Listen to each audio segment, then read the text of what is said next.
Le 8 juillet 2023, le soleil s'abattait sur les hauteurs du Haut-Vernay, un paisible hameau alpin niché au cœur des Alpes de Haute-Provence. Dans ce décor bucolique, entre pins, montagnes et silence de pierre, le destin d'un enfant de 2 ans et demi basculait sans que personne ne puisse l'expliquer. Émile, petit garçon au visage angélique et à la silhouette encore maladroite de tout petit, s'était volatilisé sans laisser de traces. Quelques instants d'inattention, un portail laissé entrouvert, une rue en pente.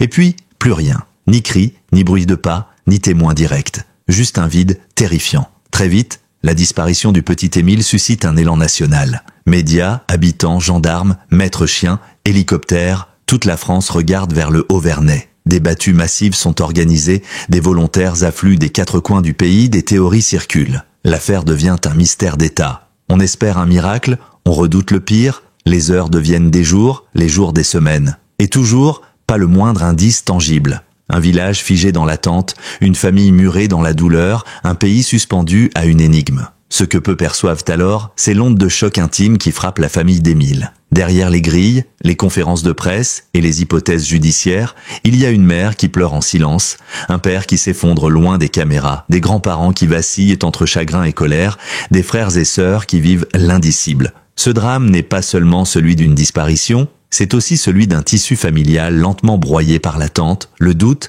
l'exposition médiatique et une machine judiciaire implacable. 1 an plus tard, la douleur reste vive, mais s'y ajoute désormais l'épuisement, le repli, la fracture intérieure. Ce n'est plus seulement le deuil d'un enfant qu'il faut porter, mais la charge d'une enquête longue, intrusive, parfois brutale, qui n'a toujours pas livré toutes ses réponses. Dans l'ombre des procédures, la famille d'Émile tente de survivre, soutenue par des professionnels de santé. Car, comme l'a confié récemment leur avocate, tous les membres de la famille sont aujourd'hui suivis par un psychologue. Ce simple aveu en dit long sur l'effondrement discret d'un clan, sur la puissance destructrice du soupçon, sur les ravages collatéraux d'une affaire hors norme. L'histoire d'Émile ne se résume plus à sa disparition. Elle raconte aussi la lente désagrégation d'une famille jetée dans l'œil du cyclone.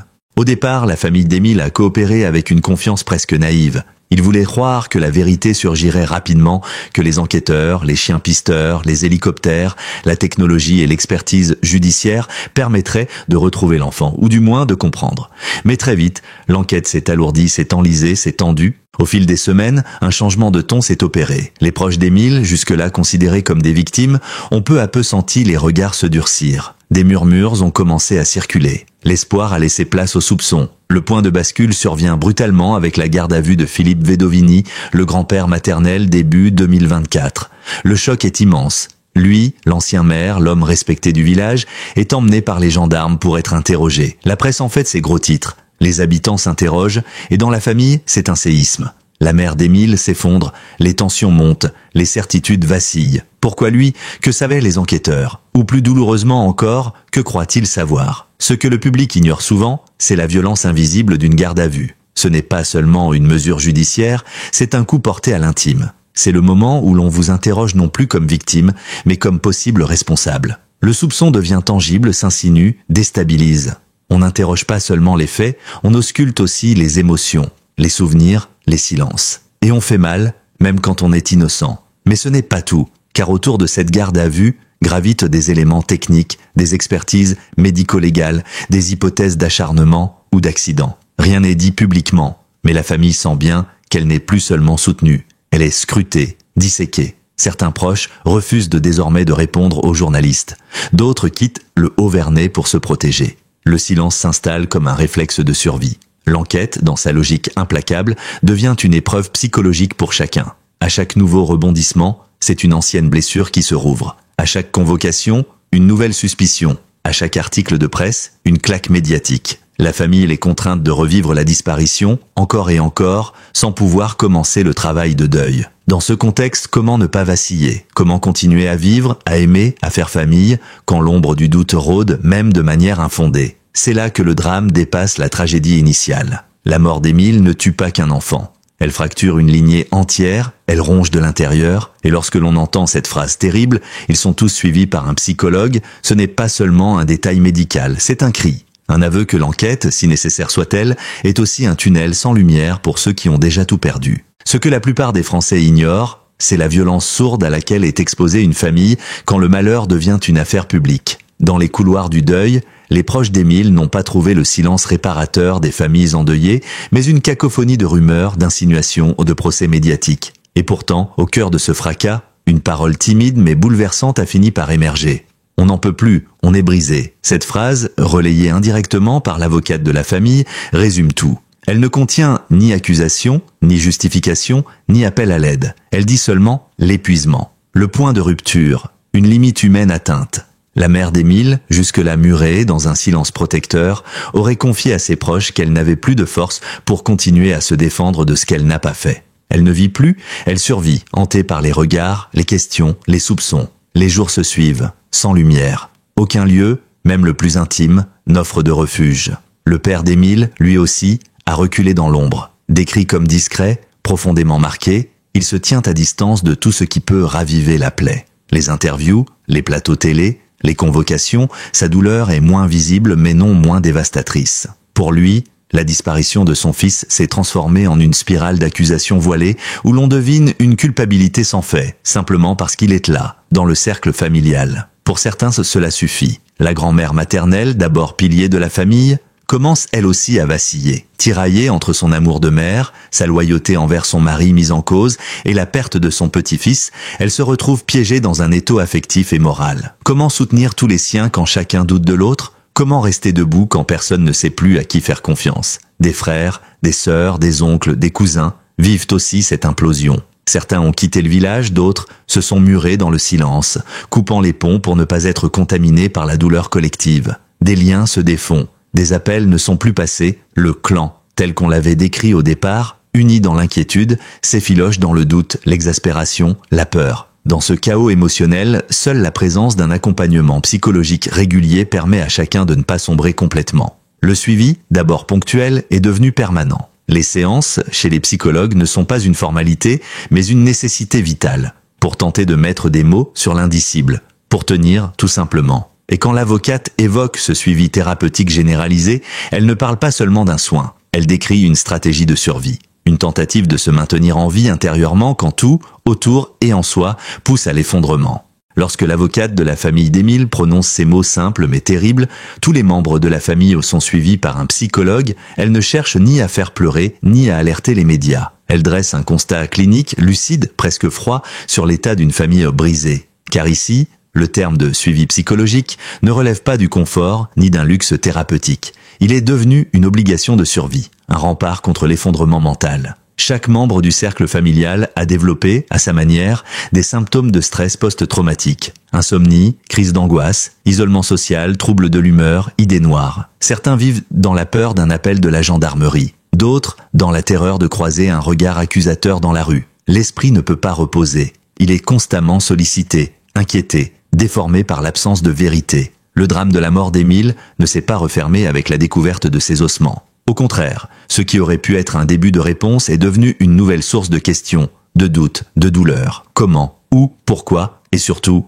qui ? Les interrogations sans réponse alimentent les cauchemars. Elles rongent la confiance, elles dévorent la capacité à faire famille. Les psychologues chargés de ce suivi sont confrontés à une situation particulièrement complexe. Il ne s'agit pas seulement de traiter un deuil, mais un deuil empêché. Un deuil qui ne peut pas s'accomplir car les circonstances de la mort restent opaques, entourées de mystères, de suspicions, de silence institutionnel. C'est une détresse bloquée dans l'attente. Dans le cas des enfants du cercle familial, frères, sœurs, cousins, le traumatisme s'enracine encore plus profondément. Certains n'osent de plus sortir jouer dehors. D'autres parlent d'Émile au présent, incapables d'intégrer la réalité. Pour eux, les adultes sont devenus des figures inquiètes, tendues, en souffrance, incapables d'expliquer clairement ce qui s'est passé. L'enfance s'effondre avec la confiance dans le monde. L'accompagnement psychologique tente de recoller des morceaux qui s'éloignent. Il faut apprendre à vivre avec l'absence, avec l'idée d'une injustice persistante, avec le bruit des médias, avec la peur d'un rebondissement judiciaire. Il faut aussi apprendre à faire de nouveau confiance à ses proches. Car l'enquête, en jetant le doute sur certains membres de la famille, a semé une méfiance insidieuse, parfois irréversible. Les spécialistes le confirment. Dans les affaires de disparition d'enfants, surtout lorsque les proches sont mis en cause ou questionnés publiquement, les séquelles psychologiques sont comparables à celles des victimes de guerre. Le stress est constant, l'épuisement chronique, le corps et l'esprit s'usent. On avance mécaniquement, sans espérance. Face à cela, les psychologues deviennent des phares dans la tempête. Ils sont les seuls lieux de parole où chacun peut déposer un peu du fardeau. sans jugement, sans enquête, sans interprétation. Juste pour être entendu, enfin, dans une société qui trop souvent confond recherche de vérité et destruction de ceux qui restent. Dans toute tragédie, il y a l'épreuve de la perte. Mais parfois, ce n'est pas la mort seule qui brise une famille. Ce sont les tensions qu'elle révèle ou crée, les silences qu'elle impose, les soupçons qu'elle installe. C'est exactement ce qui semble s'être produit dans le clan familial d'Émile, à mesure que l'enquête progressait dans un climat pesant fait d'hypothèses, d'expertises et de rumeurs persistantes. Au fil des mois, les signes de désunion se sont faits plus visibles. Certains membres, autrefois soudés, ne s'adressent non plus la parole. Des lignes de faille se sont creusées, discrètes mais profondes. D'un côté, ceux qui estiment qu'il faut coopérer pleinement avec les autorités, dans la transparence totale, quitte à essuyer les blessures d'interrogatoires et brutaux. De l'autre, ceux qui, lassés ou blessés, prônent le repli, la défiance, le silence. Entre les deux, l'incompréhension grandit. Le soupçon, même s'il n'est jamais énoncé clairement, plane sur certains visages. On chuchote, on évite de dire ce qu'on pense, par peur, par loyauté, par fatigue, et cela crée un climat délétère où chacun peut devenir, malgré lui, suspect aux yeux des autres. Des gestes anodins prennent des allures d'aveu. Des absences à des réunions familiales sont perçues comme des fuites. Un regard fuyant devient un mystère de trop. La garde à vue de Philippe Vedovini a sans doute marqué un point de rupture. Même si aucun élément ne permet d'affirmer quoi que ce soit à son encontre, cet épisode a semé un malaise irrémédiable. Pour certains, c'était un choc injuste. Pour d'autres, un moment de doute, de fragilité. La confiance, d'une fois fissurée, ne revient jamais vraiment. On peut pardonner, mais on n'oublie pas que l'autre a été, un instant, dans le viseur. La grand-mère maternelle, longtemps médiatrice dans la famille, semble elle-même déstabilisée. D'un côté, elle soutient son époux, de l'autre, elle veut protéger sa fille. Mais que faire quand ces deux figures aimées sont peut-être perçues comme antagonistes par certains ? Son rôle est devenu impossible, sa position intenable. Elle navigue entre les fractures, essayant de recoller les morceaux tout en soignant ses propres plaies. L'extérieur n'arrange rien. Les médias, les réseaux sociaux, les forums amplifient toutes les tensions. Chaque article, chaque rumeur, chaque fuite d'enquête alimente la suspicion. Des images sont décortiquées, des propos sortis de leur contexte, des attitudes surinterprétées. La famille en est devenue un théâtre public où chacun est tour à tour victime, témoin, voire acteur présumé du drame. Le résultat est là, une famille au bord de l'implosion. Un clan divisé par la douleur, érodé par la défiance,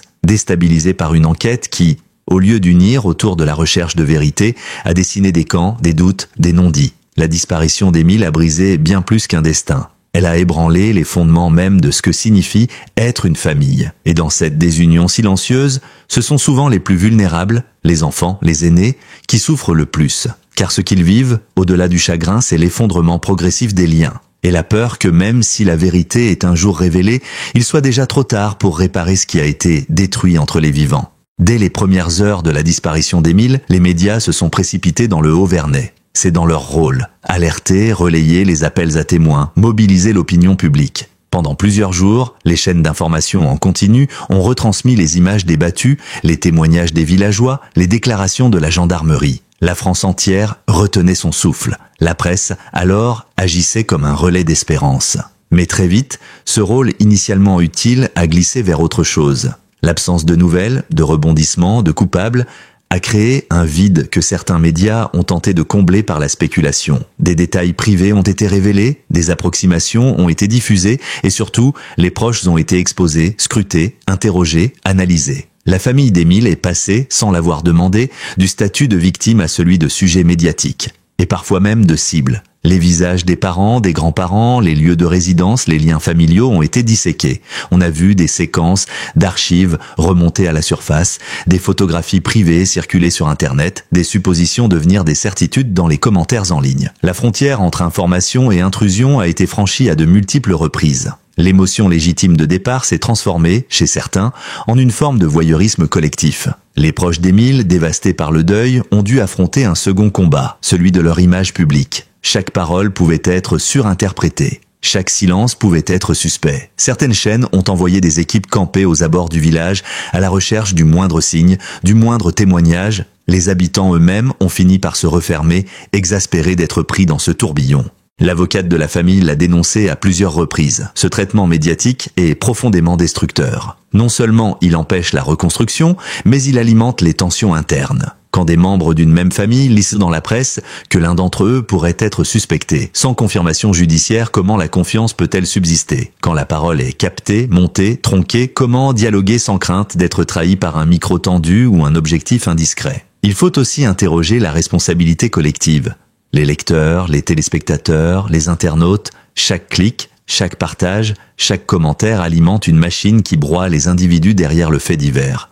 La douleur devient un feuilleton, la tragédie, un scénario, la réalité humaine, une intrigue à suspense. Certains journalistes ont fait preuve de dignité, de retenue, de respect. D'autres ont cédé à la tentation du sensationnel. Mais dans l'ensemble, le traitement médiatique de l'affaire Émile interroge jusqu'où peut-on aller au nom de l'information? Et surtout, quel prix font payer les médias à ceux qui, déjà, paient le prix le plus lourd? Aujourd'hui, la famille d'Émile vit retranchée. Elle se méfie de tout, de tous, y compris parfois de ses propres mots. Le monde extérieur est perçu comme une menace. Une caméra peut être plus violente qu'un interrogatoire. Et c'est là l'une des tragédies silencieuses de cette affaire. Au cœur d'un deuil immense, ceux qui restent sont devenus les personnages d'un récit qu'ils ne contrôlent plus. Un an après la disparition tragique d'Émile, les interrogations demeurent plus nombreuses que les certitudes. Les ossements retrouvés en mars 2024 ont apporté une réponse terrible. L'enfant est mort, mais ils n'ont rien apaisé. Aucun nom, aucune circonstance claire, aucun coupable. Juste la fin brutale d'une vie à peine commencée et un mystère encore entier. Pour la justice, l'enquête se poursuit. Pour la famille, l'enfer, lui, continue. Les proches d'Émile espéraient sans doute que la découverte des restes permettrait un tournant, une clôture, même douloureuse. Mais ce fut l'inverse. Ce qui aurait pu être un point final est devenu un point de rupture. Car avec la confirmation de la mort est revenue la violence des soupçons. Et avec eux, l'enquête s'est intensifiée. Plus technique, plus ciblée, plus cruelle parfois. Chaque mot est pesé, chaque souvenir remué, chaque silence analysé. La vérité semble s'éloigner à mesure qu'on tente de la cerner. Alors, que reste-t-il? Une famille qui ne vit plus, mais qui tente de survivre. Qui ne croit plus, mais qui tente d'espérer encore. Qui ne parle plus vraiment, mais qui tente, chacun à sa manière, de ne pas s'éteindre intérieurement. Le suivi psychologique est désormais constant, parfois médicalisé. Les parents vivent reclus, les grands-parents en retrait, les enfants dans une confusion émotionnelle dont ils mettront peut-être des années à se relever. Si tant est qu'ils le puissent un jour, la reconstruction paraît impossible. Car il ne s'agit pas seulement d'un deuil, mais d'un tissu familial qui a été mis à nu, tendu, fragmenté, attaqué. Comment reconstruire un lien quand on a été mis en accusation, même sans preuve? Comment se regarder à nouveau dans les yeux après tant de suspicions? Comment croire en la justice, quand on la vit comme une machine froide, distante, parfois destructrice? Et pourtant, malgré tout, il reste ce besoin irrépressible de savoir. Car sans vérité, il n'y a pas de paix, ni individuelle, ni collective. Ce n'est pas la justice punitive que réclame la famille d'Émile, mais une justice réparatrice. Une parole claire, une version plausible, une explication humaine à ce qui semble inhumain. Les experts psychologiques le disent, la vérité, même douloureuse, est plus facile à vivre que le doute perpétuel. Elle permet au chagrin de s'ancrer, au deuil de commencer, au pardon, s'il est possible, de germer. Mais sans réponse, la famille d'Émile reste enfermée dans un présent figé, un temps suspendu, une douleur sans issue. Et la société, elle aussi, porte une part de responsabilité. Celle de ne pas oublier qu'au-delà du fait divers, au-delà de l'intérêt médiatique, au-delà des théories et des raccourcis, il y a des êtres humains. Une mère, un père, des grands-parents, des enfants, qui n'ont rien demandé d'autre que la vérité, le respect et le droit d'aimer un enfant disparu sans être accusé de l'avoir perdu. L'histoire d'Émile ne s'achèvera peut-être jamais totalement, mais elle restera pour longtemps une blessure collective. Un miroir de notre société face à la douleur des autres. Et une question ouverte, comment faire justice sans détruire ceux qui attendent qu'elle s'éclaire leur nuit? Merci d'avoir regardé cette vidéo jusqu'au bout. Votre attention et votre fidélité comptent énormément pour nous. Si ce contenu vous a intéressé, n'hésitez pas à vous abonner à la chaîne pour ne rien manquer de nos prochaines publications. Activez la cloche pour recevoir toutes les notifications en temps réel. Nous serions également ravis de lire vos avis et réactions dans les commentaires. Votre opinion nous aide à nous améliorer et à mieux vous informer. Et surtout, restez connectés. D'autres vidéos arrivent très bientôt avec toujours plus de contenu approfondi, d'analyse et de sujets passionnants. Merci encore pour votre soutien et à très vite sur la chaîne.